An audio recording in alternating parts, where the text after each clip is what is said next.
سڵاتان لەبێت لە گۆڕستانی دەباشانی لە شاری سلێمانی ئەمەش دوای ئەوەی کە شەوی ڕابردوو دوای سێ ساڵ ململانی لەگەڵ نەخۆشیدا مامۆستا بورهان محەممەد ئەمین یەکێک لە زانەوە باخواز لە ئیسلامیەکانی سنووری هەرێمی کوردستان و تەنانەت کوردستانی گەورە ڕۆژهەڵاتی کوردستانیش کۆچی دوایی کرد لە ئێستادا تەرمی مامۆستا ئەسپەردەی خاک دەکرێت دیارە ئەوەی کە جێگەی ئاماژە بۆکردنە لە ماوەی سێ ساڵی ڕابردوودا واتە سێ ساڵی کۆتایی تەمەنی مامۆستا بەهۆی نەخۆشیەوە وەکو ڕابردوو لە هەم چالاکی کۆمەڵایەتەکان هەم لە نووسینەکانی ئەتوانین بڵین بەناچاری دابڕە بۆ بەتایبەتیش لە ساڵی کۆتایی تەمەنیدا بەهۆی ئەو نەخۆشیەوە کە دووجار بەداخەوە هەم جەڵدەلیدا بوو و لە هەمان کاتیشدا بەهۆی نەخۆشیی دیکەی قورسەوە تەواو بێ ئاگا بوو لەلایەن کوڕەکانیەوە وەکو دەڵێ خزمەت دەکراوە بەتایبەتیەتی لەو کوڕانەی کە تەواوی ئەم سێ ساڵی بۆ خزمەتکردنی مامۆستا تەرخان کردبووە بەو هۆیشەوە لە تەواوی پیشە و کارەکانی ڕۆژانی خۆی دابڕاندبوو کە حاجی ئەکرەم بوو باسی لەوە کرد کە مامۆستای باوکی و مامۆستای کۆچ کردو بەهۆی ئەو نەخۆشیەوە لە ماوەی ساڵی ڕابردوودا دۆخی تەندروستی زۆر خراپبووە و بەتاکردنەوەی کورستا تێپەڕیوە و لە هەمان کاتیشدا بەتایبەتی ساڵی کۆتایی لە هەردوو ساڵی پێشووتر دۆخی تەندروستی قورستتر و سەختتر و فۆقڵی دژوارتر بووە بە شێوەیەکە بە تەواوەتی ئاگای لە هۆشی لای خۆی نەبووە کە ئەمەش بە دڵنیاییەوە تاکردنەوەیکی دیکە بووە مامۆستا ئەگەر باسێک لە بەرهەمەکانی بکەمێکێک لەو بەرهەمانەی کە پێی دەناسێتەوە و ئەتوانین بڵێن لە هەموو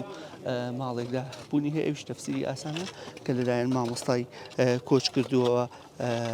هەم نووسین و ئامادەکراوە تەفسیری ئاسان و تەفسیری ڕۆشنیشێکێکی دیکەن لەو بەرهەمانەی کە مامۆستا هەیان بووە و یەکێکی دیکە لە نووسینەکانی لەسایی ناوە پیرۆزەکان خوددادا ئەمەش پەرتوکێکی دیکەی بەناوبانگی مامۆستا بووە و یەکێک لە بەرهەمە بەناوبانگەکانی دیکەشی وەرگێڕانی تەفسیری فی زەڵال قورئان بووە لە نووسین سەید قوتب ئەمانە بەشێکن لە ئەو سی بەرهەمە یاخۆ زیاتر لە سی بەرهەمەی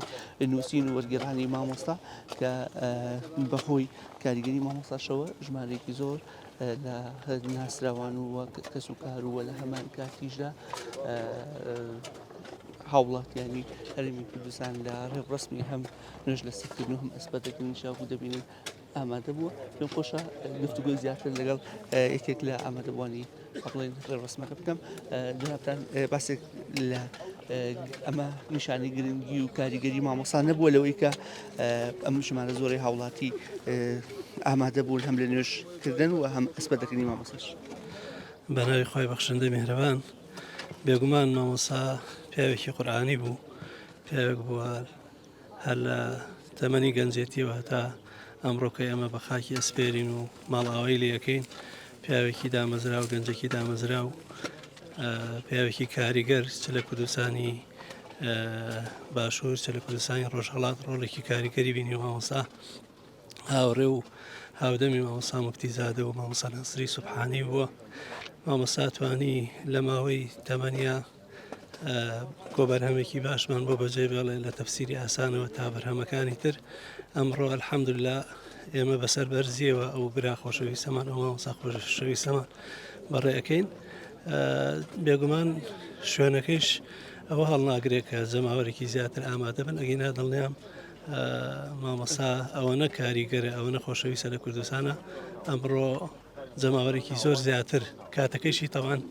بەیانی زووە ئەوەش ژمارەیەکی باشی الحەمدوللا ژمارەیەکی باش لە خۆشەویستان و لە هەوادارانی مامۆستا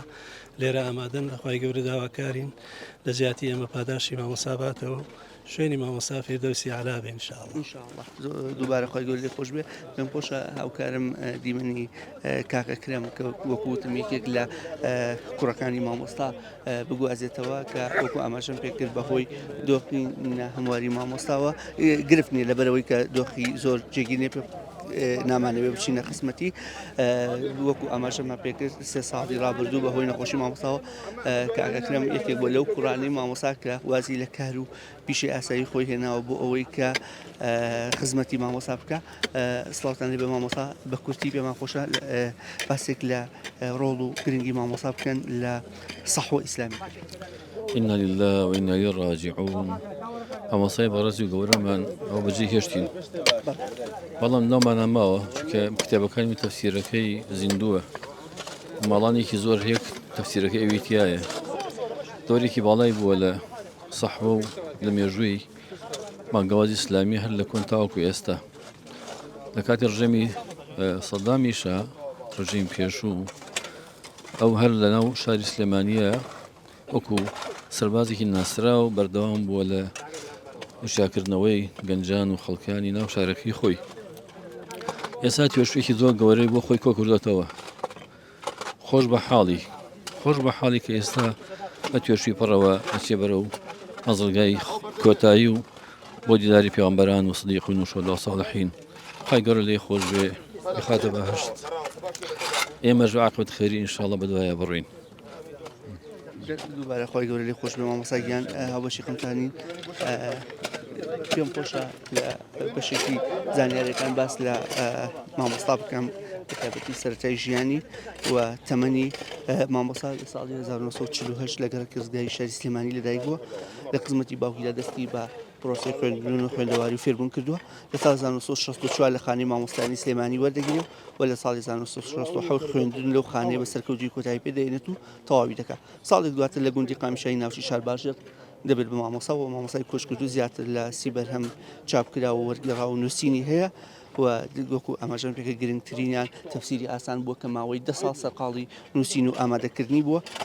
بەهۆی دۆخی سیاسیشەوە لە سەرەتای هەفتاکاندا ناچار دەبێت ڕوو لە ڕۆژهەڵاتی کوردستان و وڵاتی ئێران بکە و دەچێتە خزمەتی مامۆستایان ئەحمەدی مەفیزادە و مامۆستا ناسیر سوبحانی و دوای 6 ساڵ لە ئەو وڵاتە واتە ئێران و ڕۆژهەڵاتی کوردستان دەگەڕێتەوە باشووری کوردستان و مامۆستاش تەواوی تەمەنی خۆی بۆ خزمەتی ئەم کاروان و ئەم سەحوە ئیسلامیە تەرخان کردەوە لە ئێستاشدا الحەمدوللا بەرهەمەکە دەبینی کە ژمارەیەکی زۆر لە هاوڵاتیان و لە توێژە جیاوازەکانی سنووری پارێزگای سلێمانی و تەنها هەرێمی کوردستان بۆ کەسایەتی سیاسەکانیش ئامادەبوون و ئینشاءالله خی گەورە لە مامۆستای کۆچکردو و لە هەمووان خۆش دەبێت.